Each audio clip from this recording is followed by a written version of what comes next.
Hello everyone, welcome to this session. I hope सब लोग बढ़िया हैं, सब लोग मस्त हैं। सबका स्वागत है आज के सेशन में। एग्जाम बिल्कुल आ चुका है, दरवाजे पे दस्तक दे रहा है। अब इस सिचुएशन में क्या करना है? कुछ वो लास्ट मिनट की गलतियां जो अक्सर बच्चे करते हैं एंड जिनसे उनका स्कोर जो है थोड़ा सा खराब हो जाता है। तो उन गलतियों की बात करेंगे जो आपको इस बार नहीं करनी है। तो ये लास्ट मिनट कुछ टिप्स एंड ट्रिक्स की हम लोग बात करने वाले हैं यहाँ पे, and just to ensure that कि आप ये गलतियां ना करें, इसलिए इस सेशन को जो है क्रिएट किया गया है। अब ये क्या क्या गलतियां हो सकती हैं? पहली गलती, सबसे कॉमन गलती, ऐसा नहीं कि आपको ये गलतियां मालूम नहीं है, बट हम एज एन इंसान हम सबको सब चीज, ऑलमोस्ट हर एक चीज मालूम होती है कि हम क्या गलत कर रहे हैं, क्या सही कर रहे हैं, बट कई बार हमें रिमाइंड करना पड़ता है खुद को या किसी और के द्वारा। तो ये वही काम है जो मैं यहाँ पे कर रहा हूँ। मैं आपको रिमाइंड कर रहा हूँ कि आपको अब क्या नहीं करना। लगभग 1 वीक जो है आपका बचा हुआ है एग्जाम कंडक्ट होने में, एंड इस पर्टिकुलर टाइम पे जो एकमात्र आपको काम करना है वो है बस केवल रिवीजन का। जो भी आपने पढ़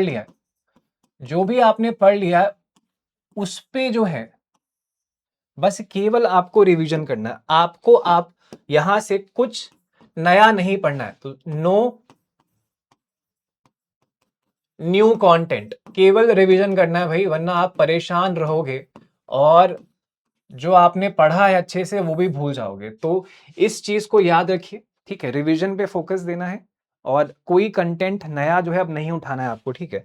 एंड जो आपके हाई आरओआई वाले टॉपिक्स है उस पे आपको, हाई रिटर्न ऑन इन्वेस्टमेंट वाले टॉपिक्स है उस पे आपको फोकस ज्यादा करना है। Focus more. याद रखिएगा एक चीज कि अगर पेपर जो है आपका मैथमेटिकल इकोनॉमिक्स स्टैट्स से या इकोनोमेट्रिक्स से ज्यादा आएगा तो आपकी कट ऑफ जो है बहुत कम भी हो जाती है फिर उस केस में। तो अभी आपको केवल उन टॉपिक्स पे फोकस करना है जहां पे आपको रिटर्न अच्छा मिलेगा। माइक्रो मैक्रो बहुत अच्छे से रिवाइज करो। स्टैट्स, इकोट्रिक्स, मैथ्स, ऐसा नहीं कि आपको पढ़ना नहीं है, बट इसके जो पीवाईक्यू ड्रिवन जितनी भी चीजें हैं वो आपको याद रखनी है। अलग से आप कुछ पढ़ने मत जाना अगर आपने पहले नहीं पढ़ा हुआ है, ठीक है? तो ये याद रखिएगा। तो फोकस जो है आपका हाई रिटर्न ऑन इन्वेस्टमेंट वाले टॉपिक पे होना चाहिए। मॉक टेस्ट आपको डेली लगाना है और इसका टाइम होगा आपका 9 से 12 के बीच में। तो सुबह आप उठेंगे, जो भी आपको करना, नाश्ता वाश्ता करिए, उसके बाद आप मॉक टेस्ट देंगे। पहला काम ना, मॉक टेस्ट शाम को मत देना, बिकॉज आपका पेपर इसी स्लॉट में है, तो आपका मॉक टेस्ट भी इसी स्लॉट में होना चाहिए। ऑलराइट, ताकि आपको आदत पड़ जाए इस पर्टिकुलर टाइम फ्रेम में अपने दिमाग को एक्टिव रखने की। दिस इज वेरी इंपॉर्टेंट, ठीक है? रिवीजन और आपका मॉक टेस्ट। अब मॉक टेस्ट से आपको स्कोर नहीं देखना है, आपको बस ये देखना है कि आप सेम मिस्टेक रिपीट तो नहीं कर रहे हो बार बार, ठीक है? और यहां से आपको टाइम मैनेजमेंट देखना है अपना, कि टाइम मैनेजमेंट सही से हो रहा है। अब यहां पे आप ट्राई कर लो, चाहे पेपर 1 पहले स्टार्ट कर लो या पेपर 2 पहले स्टार्ट कर लो, जो बेस्ट रिजल्ट आपको दे रहा है उस हिसाब से आप एग्जाम में अप्रोच कर सकते हैं। तो ये आपका बेसिकली टेस्टिंग ग्राउंड है, जहां पे आप टेस्ट करेंगे कि आपके लिए क्या बेस्ट स्ट्रैटेजी बन रही है। हर इंसान की, हर बच्चे की अलग स्ट्रैटेजी होती है, तो आप अपने लिए अकॉर्डिंगली जो है यहां से ये चीज टेस्ट करने वाले हैं। टाइम मैनेजमेंट सबसे इंपॉर्टेंट चीज रहेगी आपके एग्जाम में। अगर आपको सब कुछ आता है और टाइम पे कंप्लीट नहीं हुआ पेपर, तो कोई फायदा नहीं है उसका। तो जो भी आपको आता है उसको अप्लाई करिए, टाइम पे एग्जाम को पूरा करिए, और टाइम मैनेजमेंट का स्किल जो है प्रैक्टिस से आएगा। अब ये कुछ चीजें आपको अभी ध्यान देनी है।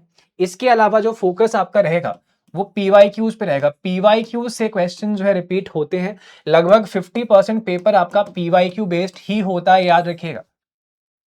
तो ऑलरेडी आपको, अगर आपने अच्छे खासे पीवाईक्यूज लगाए हुए हैं, तो आपको ऑलरेडी आधे पेपर का आइडिया है। भले आपको भी मालूम नहीं है, आप एग्जाम में जब पेपर देखेंगे आपको मालूम पड़ जाएगा। तो पीवाईक्यूज सॉल्व करते रहिए, ठीक है? जहां पे भी कभी गलती करी थी उसको नोट कर लो, उसको याद कर लेना। अब एग्जाम में जाने से पहले बजट बहुत जरूरी है करना इस बार का, बिल्कुल मिस मत करना। बहुत लोग छोड़ देंगे इसको, मुझे पता है, बट मैं बता रहा हूं इसको मिस मत करना। इकोनॉमिक सर्वे मैंने दोनों सेशंस करवाए हुए हैं, उन वीडियोस को आप देख सकते हैं। तो आप 2x करके भी वो वीडियोस देख सकते हैं, ठीक है? वीडियोस आप सर्च करेंगे आपको मिल जाएंगे हमारे चैनल पे, तो you can watch those videos. Just watch the videos, एक बार कम से कम देख लेना। भले अगर आपको हर चीज याद ना भी हो, फिर भी देखने मात्र से आपको कुछ ना कुछ फेमिलियर चीजें वहां दिखाई देंगे आपके एग्जाम में।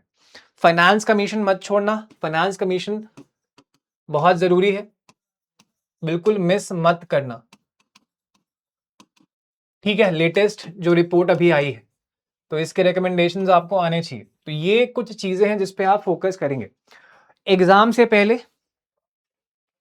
स्लीप वेल, ठीक है, सो कर जाना अच्छे से, वरना दिमाग काम नहीं करता है। मेरा तो नहीं करता है, मुझे पता है ऐसे बहुत से बच्चे होते हैं कि इनकी नींद पूरी नहीं होती है, फिर वो दिक्कत में आ जाते हैं एग्जाम हॉल में। तो प्लीज स्लीप वेल, आराम से सोइए। अब जो आपको करना था आप कर चुके हैं, एग्जाम के एक दिन पहले कुछ बदलेगा नहीं, तो आराम से सो के जाना, सेंटर आराम से टाइम से पहुंच जाइएगा प्लीज, और बहुत शांत मन के साथ एग्जाम को स्टार्ट करिए।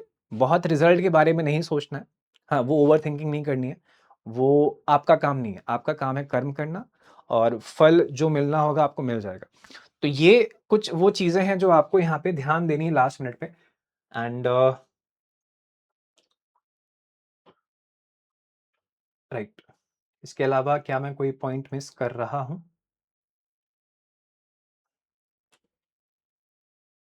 हाँ, एक चीज और आपको ध्यान देनी है, एग्जाम हॉल में, एग्जाम हॉल में एलिमिनेशन मेथड को प्लीज अच्छे से यूज करना। एलिमिनेशन मेथड को आपको यूज करना, ये आपका दोस्त है। ये क्या है आपका? एलिमिनेशन मेथड जो है is a friend of yours, जिसको आप एग्जाम हॉल में ले जा सकते हैं।